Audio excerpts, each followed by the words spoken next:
ত্রয়োদশ জাতীয় সংসদ নির্বাচন সামনে রেখে ২৬৩ আসনে প্রাথমিক প্রার্থী তালিকা প্রকাশ করেছে বিএনপি। অন্যদিকে আনুষ্ঠানিকভাবে প্রকাশ না করলেও জামায়াতে ইসলামী মনোনয়নে সবুজ সংকেত দিয়ে প্রার্থীদের মাঠে নামিয়েছে প্রায় ১ বছর আগে। তবে রাজনৈতিক পরিস্থিতি, এলাকায় জনপ্রিয়তা, স্থানীয় বিরোধ, প্রার্থীর ভাবমূর্তি সহ বিভিন্ন কারণে ঘোষিত তালিকার কিছু আসনে প্রার্থিতা পুনর্মূল্যায়নের চিন্তা করা হচ্ছে।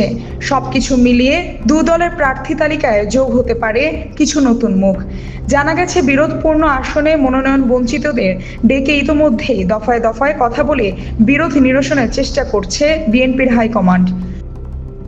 দলটির মহাসচিব মির্জা ফখরুল ইসলাম আলমগীর গত দুদিনে অন্তত ১ ডজনের বেশি নির্বাচনী এলাকার মনোনয়ন বঞ্চিত প্রার্থীর সঙ্গে কথা বলেছেন।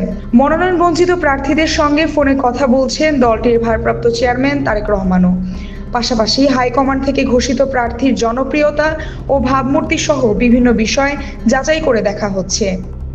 দলটির স্থায়ী কমিটির সদস্য ইকবাল হাসান মাহমুদ টুকু জানান, বিরোধপূর্ণ আসনগুলো ভালোভাবে পর্যবেক্ষণ করা হচ্ছে, সমাধানের চেষ্টা করা হচ্ছে।